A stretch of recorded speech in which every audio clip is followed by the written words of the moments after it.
Russ, I suppose all the damage was done in those first 20 minutes by Charlton, and then it felt like they did a job on you, really. Yeah, I think we've had. You could probably just write up something that you've written numerous times this season, Toby. I'd expect. I'm still very angry about the goal we concede. I don't understand why we kick it. We don't recover with it anywhere near enough intensity. It's an absolute mess when the ball comes in the box. Two of them could have scored. So I'm still, after watching it numerous times, I'm still struggling with that one. And we actually started all right. We actually started okay.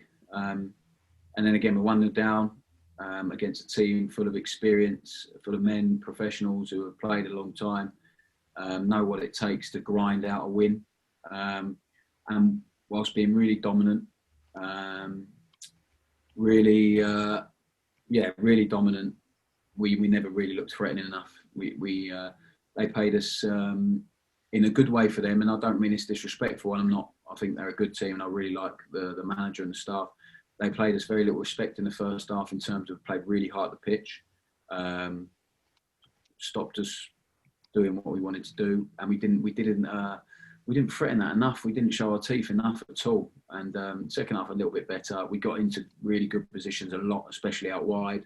A lot of 1v1s, a lot of good positions in and around the box, and just didn't make it count. Didn't show enough sharpness or intensity when we needed to. And what happens when you play against a team who have got something to hang on to, as has been the case a lot this season? They have every person behind the ball, and then at times they counter-attack because we've committed a lot of number forward. So we end up giving away 2 chances really in the second half because of that. But apart from that, they didn't really look very threatening either. So the first goal again has cost us the game.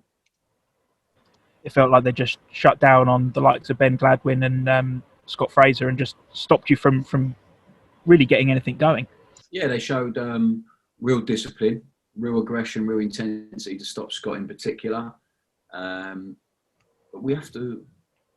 The guys have enough. We've come across that enough times, and when you are, and in that way, there was a lot of respect, for certain players because they have to try and stop them. They know that, and but when it's like that, we give enough information, we give detail, we give options, and it comes down to really.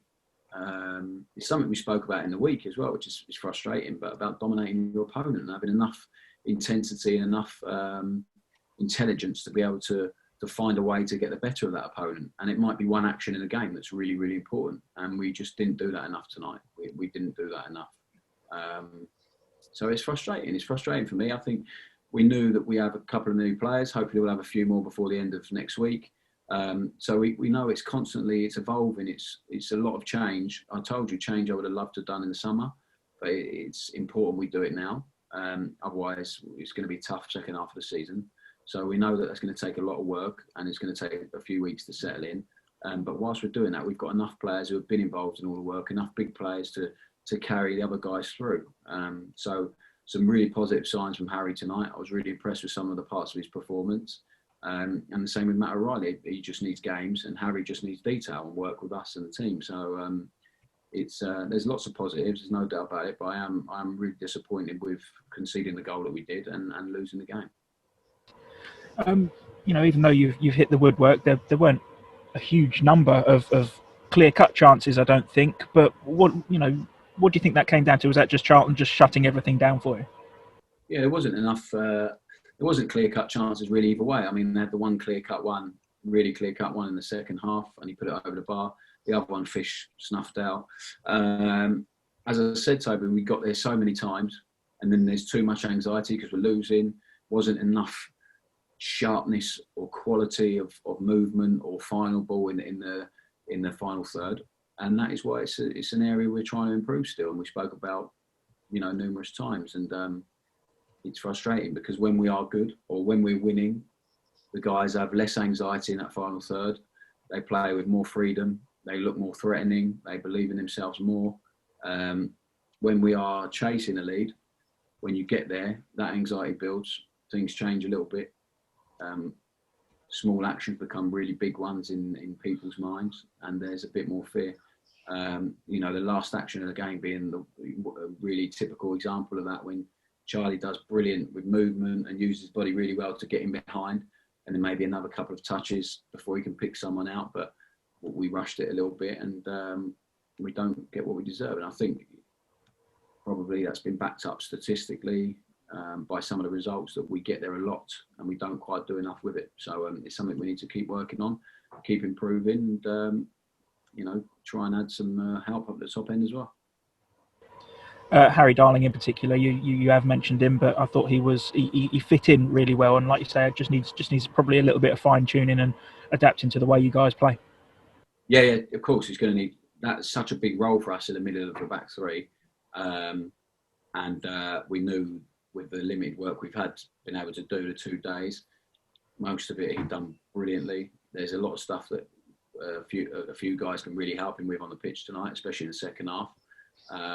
But he showed real aggression, real strength, real speed. Defensive actions were really good, real composure on the ball, good range of passing. So he's going to be a very, very good sign. And in a couple of games' time, he's going to be very, very good for us. And so I was pleased with a lot of his stuff tonight. And again, Matt O'Reilly seemed to fit in, and as he's been training with you for a long time, so he knows the pads. I guess just fitness that brought him off in the end.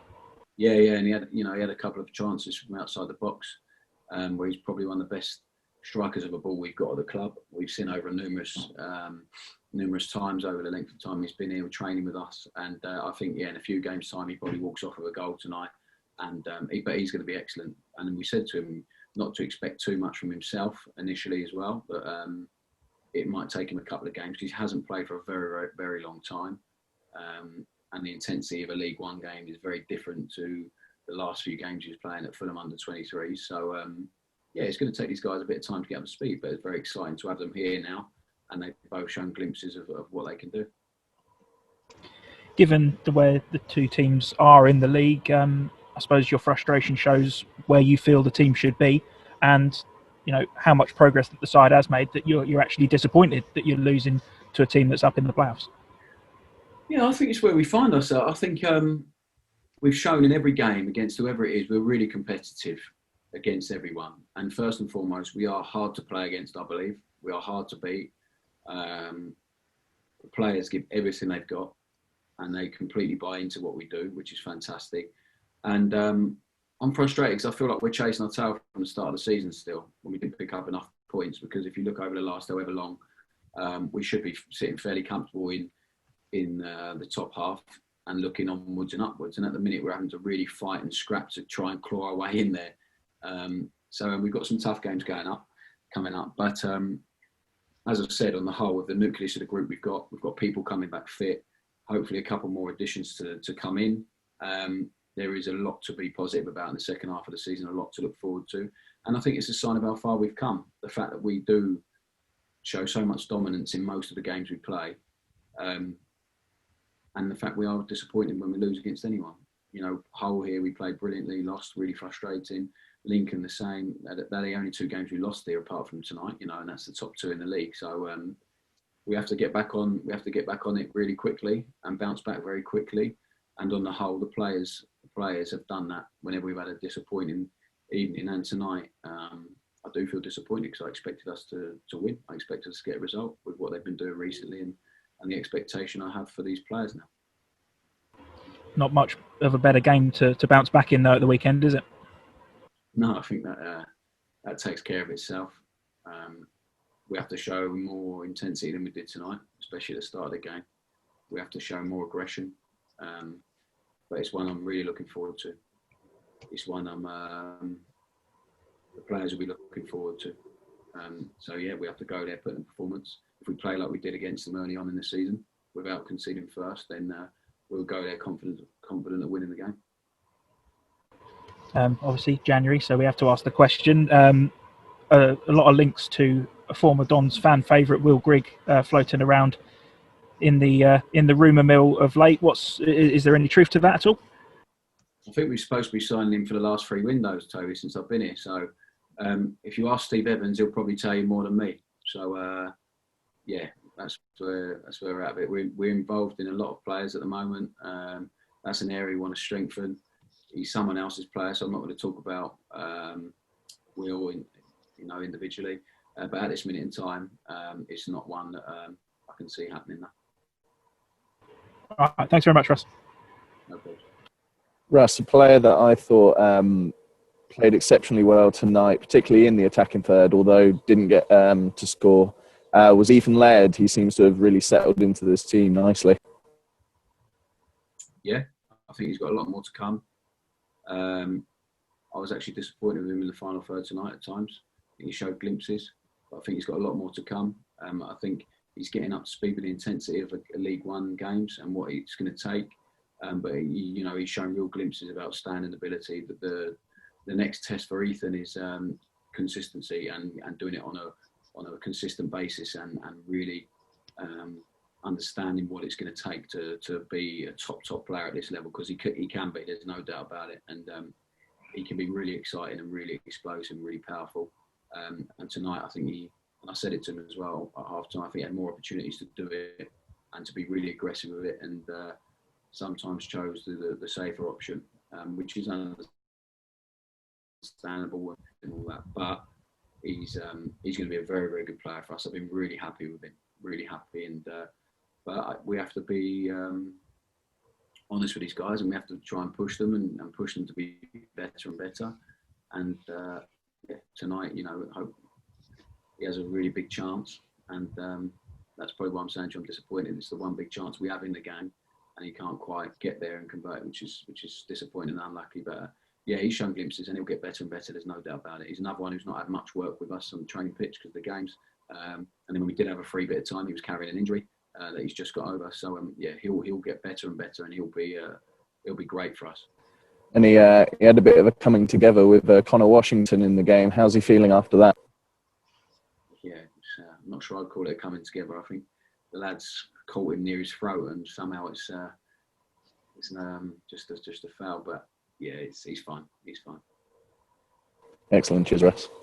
Sorry, my connection's been a bit hit and miss. It felt like a bit of quite a physical game from end to end tonight. Was part of the challenge tonight just to try and rise up to it and meet it with some of the usual. Yeah, definitely. Yeah, I think they are very good at it. They compete and physically as well as anyone in the league because of the strength and the experience they have throughout the team. So yeah, I watched them on Saturday and it was the same there. They overpower a lot of teams. I don't think they did that to us tonight. I don't think they overpowered us. As I said, I think we were pretty dominant on the whole. But yeah, once they got themselves in front, they were very, very difficult to break down, and they fought and they worked hard, and that's what good teams do with good players. So yeah, it was a battle, but I think every League One game is. Absolutely, it's the nature of it as we go through the season. This was Chuck Sadike's first game back here since leaving MK on Charlton. Did he provide? Yeah, well, I watched him on Saturday. He's been very good, Chuck's. Very, very good for them. He's got a lot of goals. He's a big threat. We know that. Yeah, and it's always good to see a good guy that you shared a dressing room with. And I got on really well with Chuck's, and I had a good chat with him afterwards. And he seems to be enjoying life and doing well there. So all the best to him. And him and Jaden Stockley. If you look at the options they got at the top end of the pitch, with the 4 strikers they used at various times tonight. Can see why they're pushing hard to try and get out of this league.